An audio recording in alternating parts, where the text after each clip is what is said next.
All right, we are in Appendix 2, the need for this edition and how it was made. We're looking at A Course in Miracles based on the original handwritten notes of Helen Schuckman, complete and annotated edition by edited by Circle of Atonement, Robert Perry. The need for this edition and how it was made. This is pretty long, so I'll probably break it up. I will definitely break it up. In this appendix, we explain the need for this edition, a need which rests on how A Course in Miracles was originally edited by Helen and her collaborators. We also explain the approach we have taken in producing this edition of the course, along with specific editing conventions we have adopted. The original stages of writing and editing the course. In 1965, Helen Schuckman and Bill Thetford were colleagues at Columbia University's College of Physicians and Surgeons in New York City. In June of that year, after years of conflict between the two of them, within their department and with other departments and medical centers, they joined together in an unexpected decision to demonstrate another way. A way that involved being constructive and cooperative, both outwardly and inwardly.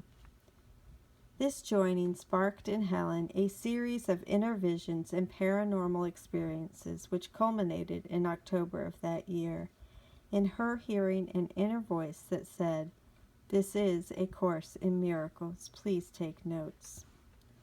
All quotations in this appendix that do not include source references are from Helen's notes. Thus began a 7-year process of Helen writing down the words of this inner voice, words which ultimately were published as A Course in Miracles. She received first the text, then the workbook for students, and finally the manual for teachers.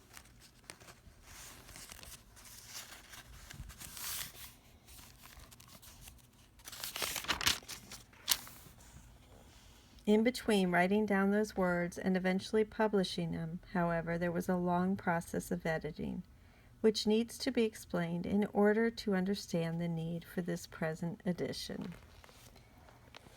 First version, the notes. Helen would take dictation from the inner voice in stenographic notebooks in a mixture of normal handwriting and shorthand symbols that she was accustomed to using.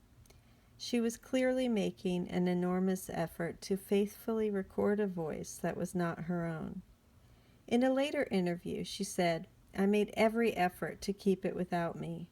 I did not want to intrude on it, and I felt that it was a matter of personal integrity not to." A rare interview in which Dr. Helen Schuckman describes the voice that dictated A Course in Miracles. Foundation for Inner Peace, 1976, 2006 DVD. One can see the evidence of this in her notebooks, where she would at times write something down and then record her discomfort with it. Early on, the voice would sometimes correct something she wrote down, saying that she hadn't heard correctly. And she herself would often make 2 or 3 attempts at accurately rendering a particular statement. But as the dictation went on, these corrections diminished, and she was increasingly thanked by the voice for taking down its words exactly as she had been given them. Second version, the text, the your text. Helen would then meet on a regular basis with her colleague, Bill Thetford, and would dictate these same words to him for him to type up on his typewriter. This resulted in what they called the your text, a word that means original text. Although technically speaking, the handwritten notes were the original text. As she dictated to Bill, Helen would often slightly change the wording from her notebooks. This included correcting obvious errors, making minor improvements in the language, and sometimes putting back in wording what had been crossed out and replaced in the notes. On certain occasions, she did not dictate a portion into the your text at all, probably because she considered the material to be meant for her alone. though at times the reason seems to be that she was uncomfortable with the material. As a result, there are approximately 10,000 words that are in the notebooks but not in the urtext. On the other hand, there are 6 discourses in what are now chapters 2 and 3 that are in the urtext alone, not in the notes, because they were dictated without notes.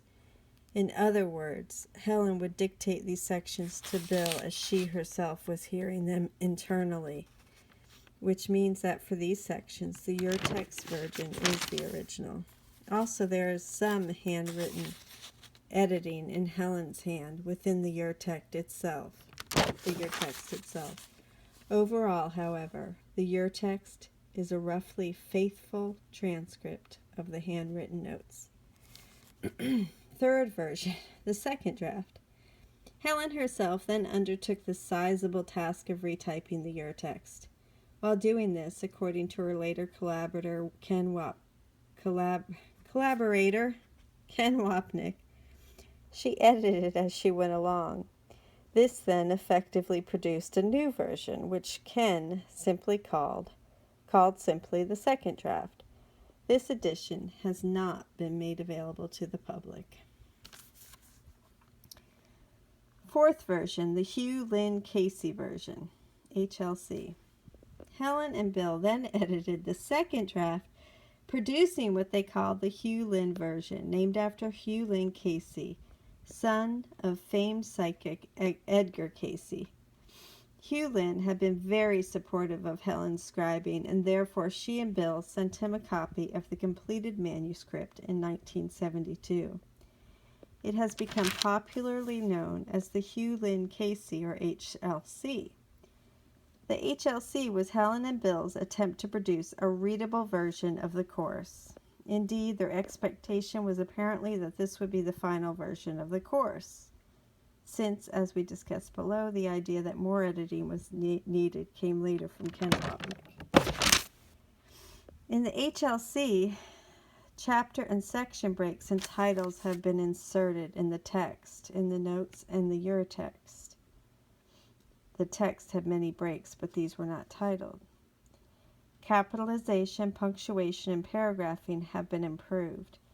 The number of emphasized words has been reduced to be more stylistically appropriate.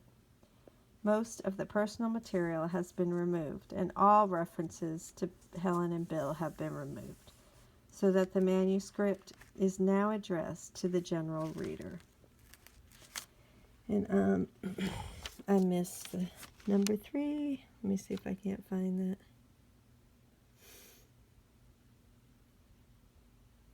Okay, she edited as she went along. 3.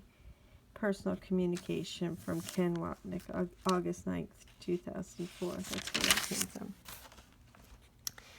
So between the urtext and the HLC, extensive editing has taken place. In the early chapters, roughly the first 4 to 7 chapters of the text, there's been enormous amount of line-by-line editing.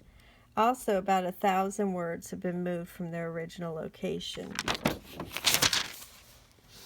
And there has been extensive removal of material totaling over 23,000 words. Fifth version, the Foundation for Inner Peace, which has probably been the most popular edition that most people have. Although I can't say it's the first edition. I think mine's the third. In 1973, psychologist Ken Wapnick became closely involved with Helen and Bill and with the manuscript of A Course in Miracles. After reading it, Ken told them that he felt the manuscript needed some additional editing. Some of the personal and professional material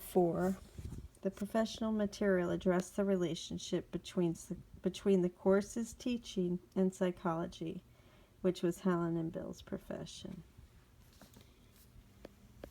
Some of the personal and professional material still remained and seemed inappropriate for a published edition. The first 4 chapters did not read well at all, in large part because the deleted personal material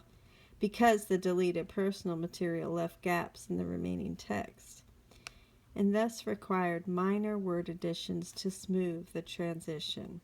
Also, some of the divisions in the material appeared arbitrary to me, and many of the section and chapter titles did not really coincide with the material. Finally, the paragraphing, punctuation, and capitalization were not only idiosyncratic, but notoriously inconsistent. Bill and Helen agreed that it did need a final run-through. As Bill lacked the patience and attention to detail that was needed for such a task, we decided that Helen and I should go through it together. I earlier quoted Helen's statement that she had come to think of A Course in Miracles as her life's work, and she approached the editing project with a real dedication. She and I, meticulously went over every word to be sure that the final manuscript was right. Absence from Felicity, 347-48. Helen and Ken, then, were the creators of the FIP First Edition. In it, many of the chapter and section breaks and titles have been changed. The paragraphing, punctuation, and capitalization have been polished, while the number of emphasized words has been further reduced. On top of the 1,000 words that had already been relocated from their original position, an additional 5,000 words, mostly in Chapter 1 of the text, have been relocated. Additional extensive line-by-line editing has been done in the early chapters. A new emphasis on terminology has been introduced, an emphasis that aims to be consistent with the Course's distinction between reality and illusion. For instance, the word will has often been changed so that the remaining references apply only to heaven. Many references to behavior have been removed, and most references to soul have also been removed. And an additional approximately 12,000 words have been taken out. This is a result of removing blocks of material and of the line-by-line editing, which has compressed the language. This edition was first published in the small print run in 1975, and then published with the addition of the clarification of terms, which had just been dictated by the Foundation for Inner Peace in 1976 as the first edition of A Course in Miracles. The FIP Second Edition. On the way to publication, the evolving Course manuscript had gone through several retypings. Helen herself had retyped the text twice to produce the second draft and the HLC, and neither of these retypings was ever proofread. 6. Errata for the second edition of A Course in Miracles. Errata. Okay. Then Helen and Ken's edit of the text was itself retyped twice before printing, and these retypings were also not adequately proofread. As a result, some material was inadvertently omitted. Furthermore, a fair amount of typographical errors went unnoticed. And there we are, errata. In 1992, the Foundation for Inner Peace attempted to remedy this situation by publishing the second edition. This was produced by going back and checking the first edition against the urtext. Additionally, all retypings, as well as Helen's original shorthand notes, were consulted to trace the errors and omissions that were found. And that's 9, errata 2. The second edition, in other words, was needed to clean up the problems that had occurred along the way. Ken was apparently in charge of any editing done. Helen and Bill had since died. In the second edition, 97 sentences and 6 entire paragraphs that had been removed somewhere in the process have been restored. Most of these are found in the HLC, but some, particularly the full paragraphs, are drawn from the urtext. Additionally, about 175 changes from a plural you to a singular you have been made. For instance, the lamp is lit in both of you for one another has been changed to the lamp is lit in you for your brother. A 30-page errata, I think that's how you pronounce it, pamphlet was issued to detail the changes. Finally, in the second edition, a numbering system for sections, paragraphs, and sentences has been introduced. A system that was not present in the first edition. So that's what I have, and I think most people have, is the second edition.